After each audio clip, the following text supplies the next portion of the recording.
So, welcome to the architecture of story-focused game design. I'm just going to try out the presentation mode now. This works? Cool.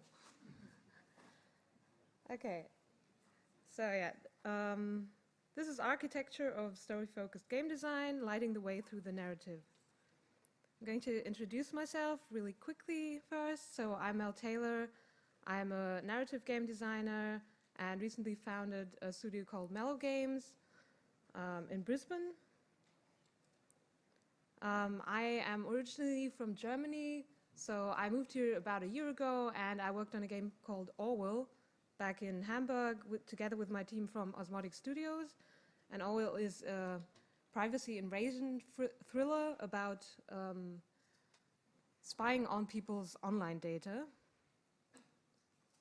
We did a follow-up for it called Ignorance is Strength, and both are very narrative-heavy games. And I'm currently working on a game called Blueberry, which is a narrative platformer about growing up and growing old. So I'm going to give you a quick overview of what I'm talking about today. First of all, why do we need story?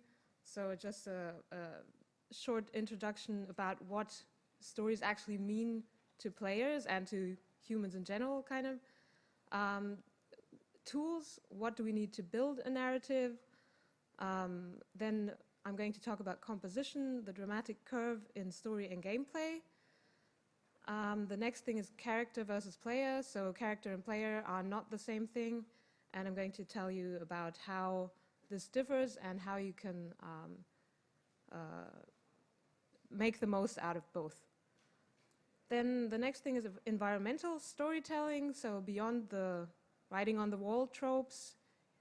And the last thing is detective writing, finding the story. So basically the last point is a bit more hints and advice for people who are on a project at a later point of time, and narrative designers that don't kind of build the game right from the beginning.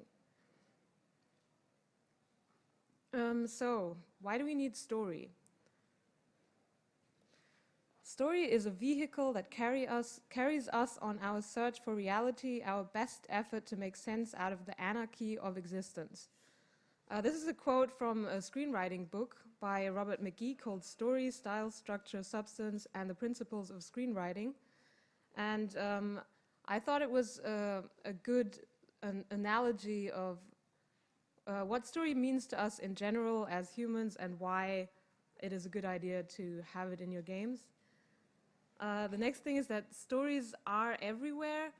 So there is kind of an inherent dramatic composition to things that humans are attracted to, and I want to tell you about that. So you might know the classic dramatic curve of stories, which lead to a climax. And we can find this in Inigo Montoya's Guide to Networking.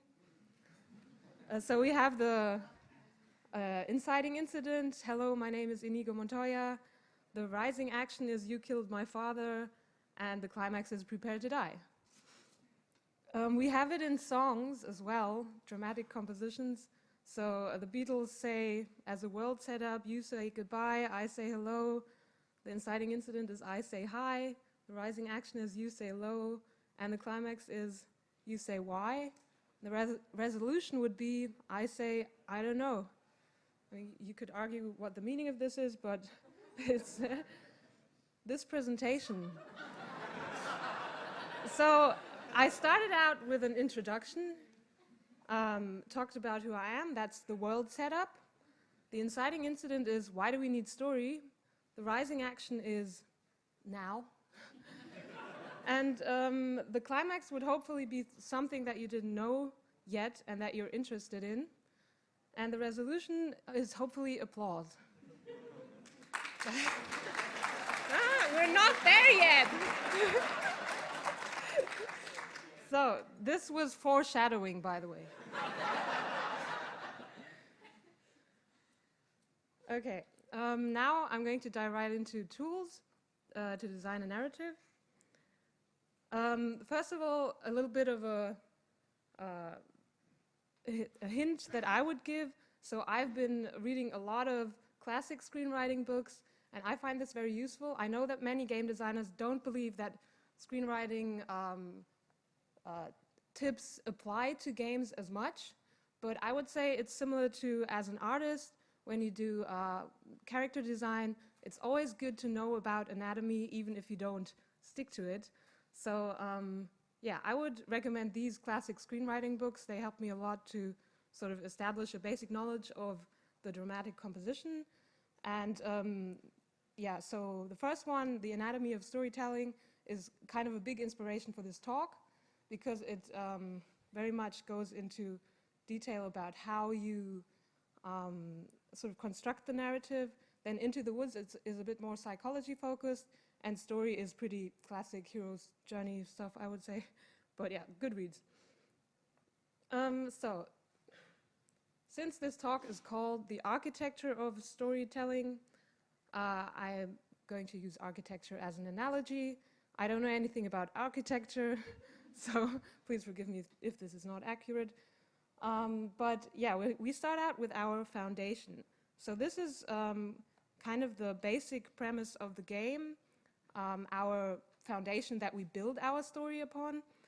And what I like to do a lot is turn this into a conflict. So if you have some experience with storytelling, mostly it's based on a sort of basic conflict that says something versus something. So we have a protagonist, we have obstacles, and I find it very helpful to express the basic premise of the game in a similar way. So for Orwell, for example, this was security versus privacy. So you have to choose between compromising the privacy of the individual and ensuring the security of the broader masses. And for Blueberry, for example, this is responsibility versus innocence. So the game's basic premise is that you're inside a woman's mind and you're going on a journey from her birth to death. And as she grows older, she has to sort of choose between growing out of this innocence and choosing responsibility. And the question is, will she be able to take responsibility for others, but also for herself? Yeah, so also it's a good idea to have a sort of basic story premise that expresses your story in one sentence. So this might be something really simple. For example, let's say Super Meat Boy has this classic main character rescues princess premise. So the one sentence premise would be a boy who has no skin has to rescue his bandaged girlfriend from an evil doctor. Another example is Firewatch. So this is kind of about a man who decides to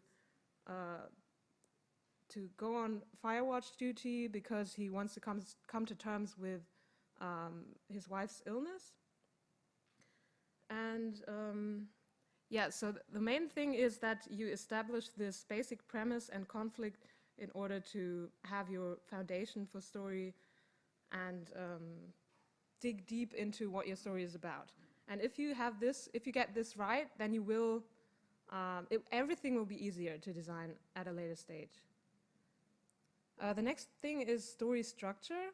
So this is based on this dramatic curve that I showed you earlier, and this would be the beams of our house that we are building. This is what keeps your story together, and it is what keeps the story moving. So if this structure is solid, it will also be much easier to design all of the details of the game. And even if the story is non-linear, there will always be a sort of underlying dramatic composition in what the player experiences. So let's say you have an open world game. You can still construct your game in a way that follows this dramatic composition on an individual player-based experience. So the player might go into an area of the game and experience something, fight against monsters or whatever, and this would be their own dramatic experience inside the game, even though the story of the game itself is non-linear. yeah, in the same way, this dramatic composition is something that you'd not necessarily have to stick to, but as I said, it's kind of an inherent thing for humans to find this interesting, and this rising action and climax thing is, yeah, a structure that we see in many parts of life. So this is now the classic story structure with the descriptions. So we have the world set up at the beginning. This is important because you want your player to relate to characters, and you want your player to know the goals and the premises. And if you don't do this properly, then choices won't matter as much. So let's say characters die during the story. If players don't know these characters and can't empathize with them, then they won't care. And a choice between having one character die or another won't matter. So this world setup is more important than you might think, because you want your player to know the reasons why they should care for these characters. And the inciting incident is where the action starts. So the basic premise of the story, the first obstacle perhaps of this premise might start there. The next thing is the rising action, which is kind of the meat of the story. And one good example for this is Breaking Bad. So what we have is the action always rises. No matter what they do, there are always new obstacles. They always get worse. And this is throughout the whole series until the very end. Everything just gets worse and worse and worse. So we can have this not only in a small sort of compressed way, but in a very big sort of long-term way. And another example is The Walking Dead. So basically what happens in The Walking Dead is they go from one place to another. This would be the inciting incident. Rising action is they get attacked by something or someone. The climax is someone dies. And the resolution is they go somewhere else and the same thing happens again and again. Yeah, so I just wanted to show you, this is my way of sorting out the story beats right now in my game Blueberry.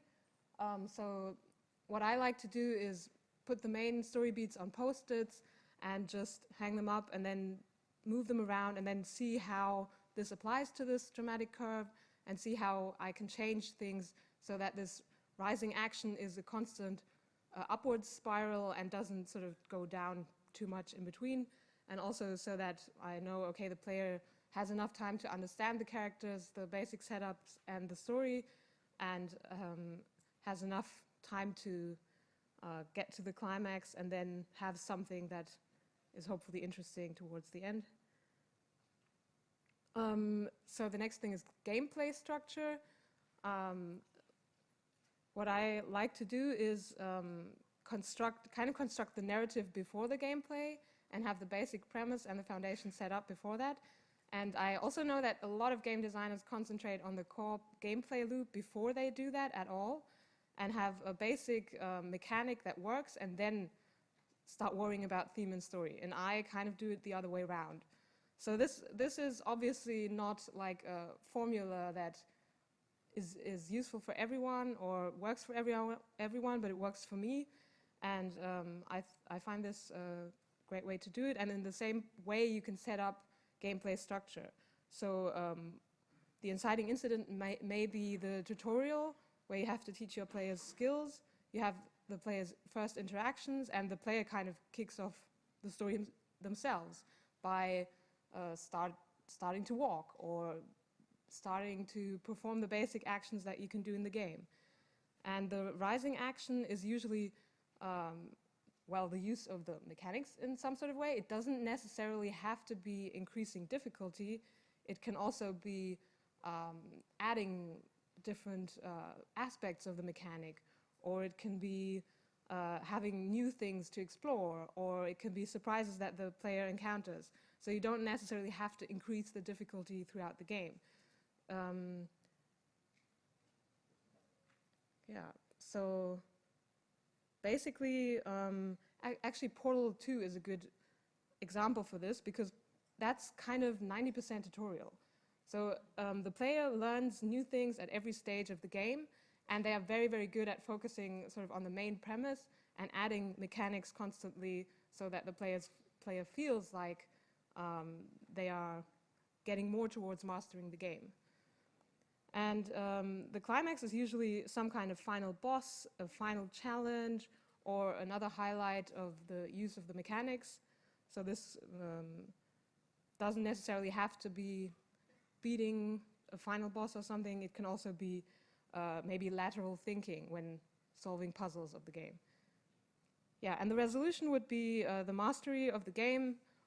So basically the player beat the game and hopefully has a satisfying feeling afterwards. The next thing is fractal composition. So what you can do is use this basic dramatic curve inside different parts of the rising action part. So you might have a composition like that not only for the overall gameplay, but maybe for just one level, or maybe even one little scene in a platformer where you go from left to right. And Celeste kind of does this with the gameplay. So you hop into a level, you recognize the world setup, you know what to do, and then you kind of go through this loop of rising tension while you're trying to get from one platform to the next, and the climax is solving the action of the game and moving on to the next scene. Then another thing is modularity. So what you can do is use these rising action beats and move them around inside your game, and it doesn't have to be a sort of linear A, B, C, D, E thing where the player just goes through a structure that you constructed for them. It can be, okay, the player has the choice maybe of different levels, or maybe of encountering different bosses or encountering different puzzles at different stages of the game.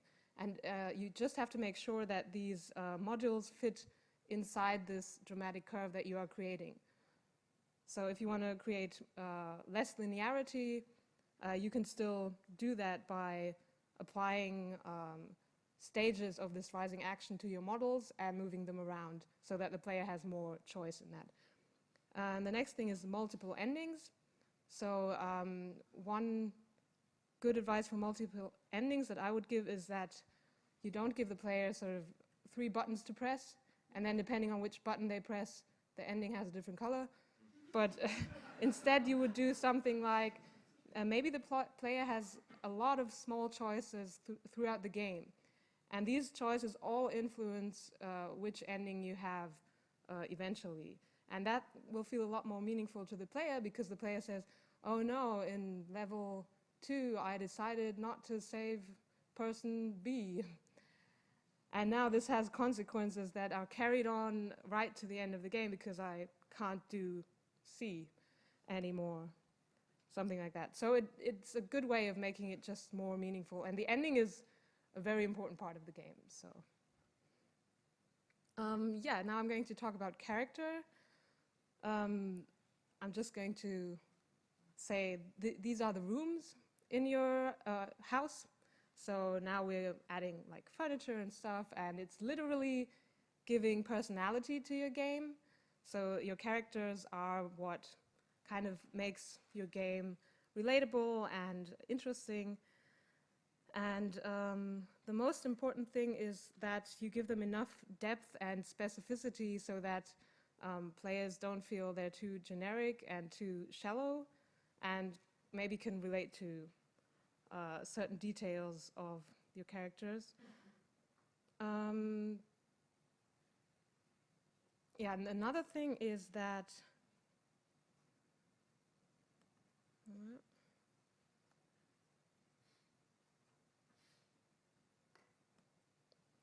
so characters are not the same as players.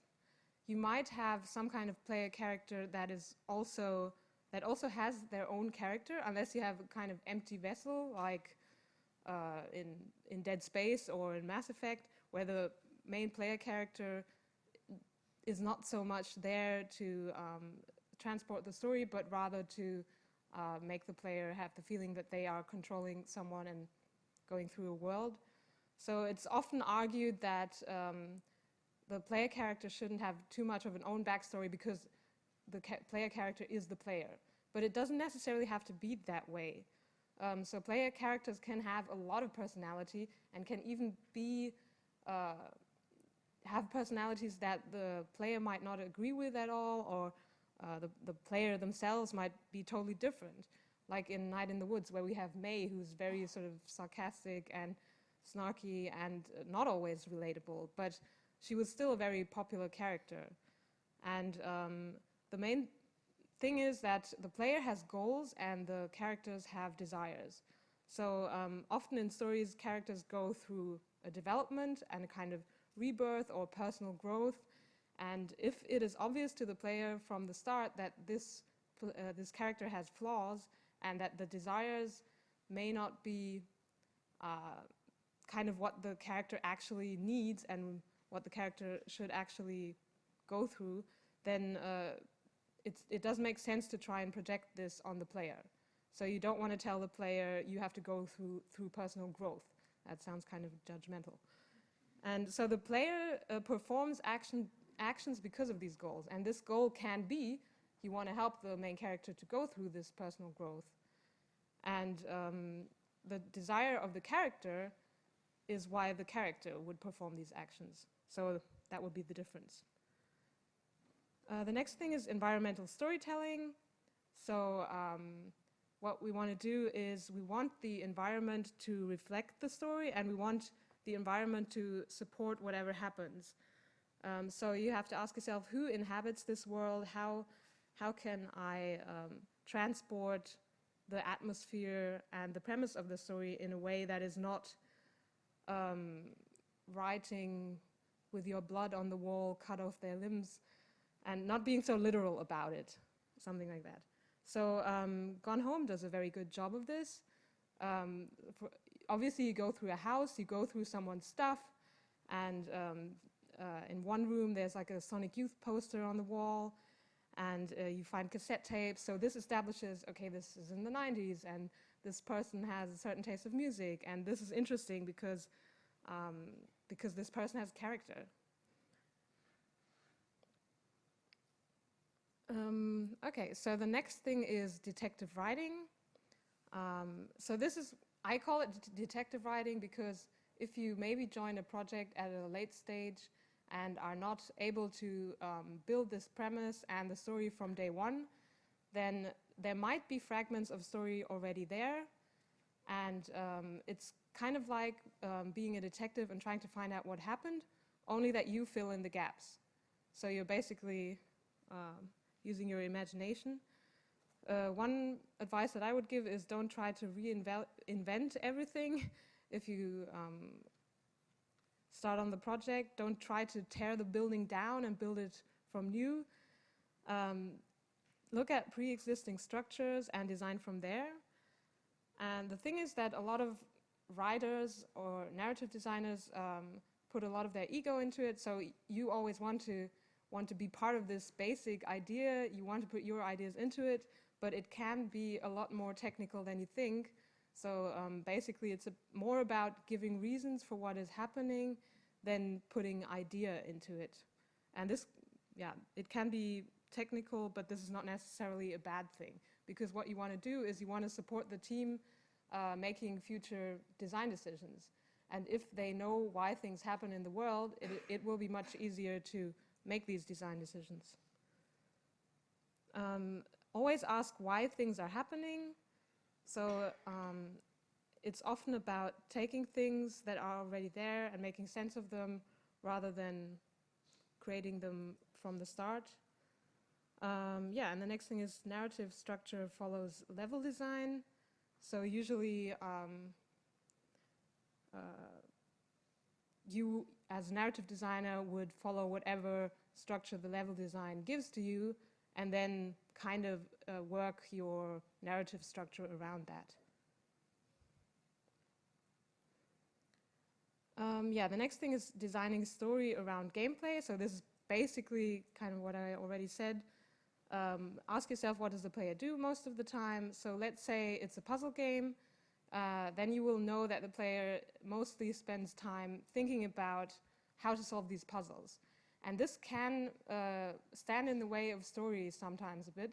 So one problem that we had with Orwell, Ignorance is Strength, is that the puzzles were actually more challenging. So that meant that basically the player has to go through people's data and find out whether they have something to do with the case they are solving. And let's say they solve something which is very difficult, and then they found the one hint that answers the question. Then they are going to use this and are not going to say, okay, I don't want to pass this data on to the government because that's immoral or something. They're going to say, cool, great, this is a hint. And so that means that this moral question of should I use this data in order to make the character look like the perpetrator, or should I not use it, is way behind the actual puzzle. So the player has no time to occupy their mind with the story if they are busy solving the puzzle.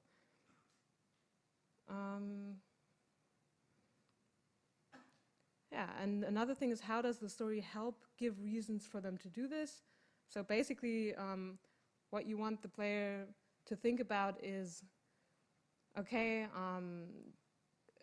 I'm helping this character, I'm trying to help them achieve what they want, or I'm trying to solve a case, and then, yeah, I know I'm doing this, basically. Okay, yeah, that was it already. I hope you enjoyed it, and you have the chance to ask questions.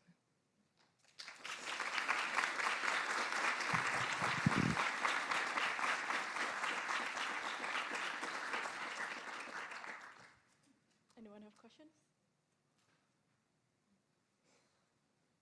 Okay. Hello there, thanks for the talk. I just wanted to know why you prefer creating games from story first over mechanics first, or like what are the benefits to that, do you think? I would say it's kind of the difference between a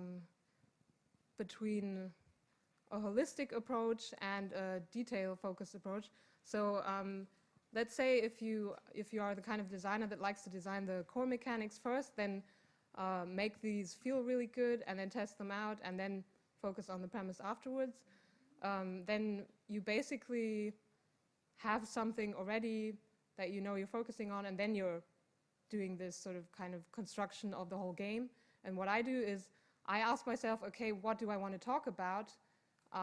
What should the game sort of deliver emotionally to the player, and how can I construct this from a sort of holistic point of view first, and then go to the details afterwards. So basically, I ask the question first: what is the game emotionally carrying to the player, and how can I deliver this? And then the detail question would be, which gameplay loop would make sense for this?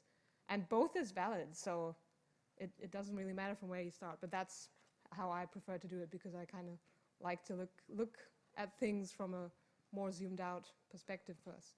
Cool, thanks. I actually have another question if I'm allowed to ask. No worries. I'm not a designer. I wasn't trained in there, so core gameplay loop, what exactly does that do? That means the main thing that you do as a player in the game. Oh, okay. So let's say, okay, in Orwell, you basically search for data. Then what you do is you drag and drop the data into a profile that is provided to you by the government. So the core gameplay loop is finding data, dragging and dropping it into the profile, and then going on to the next part of the game. Okay, cool. Mechanically. Thanks. Thank you. No worries.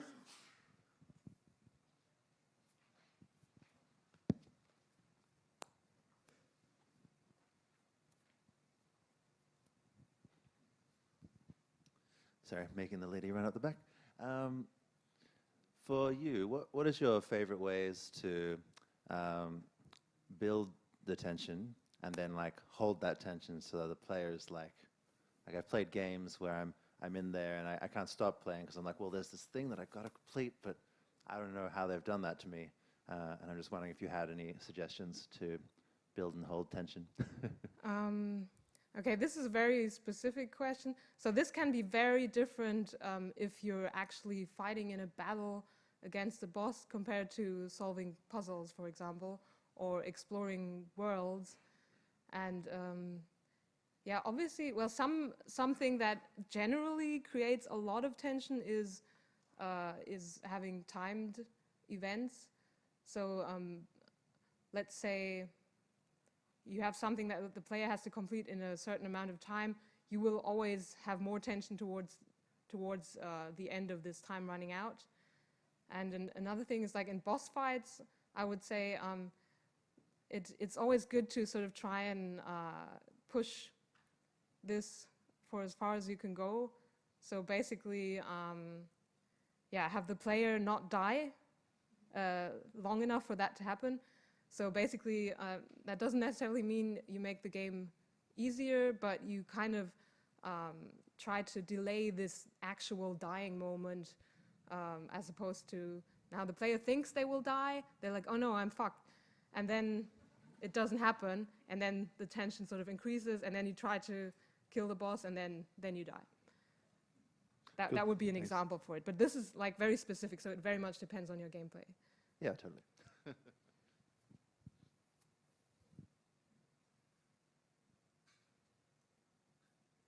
that all?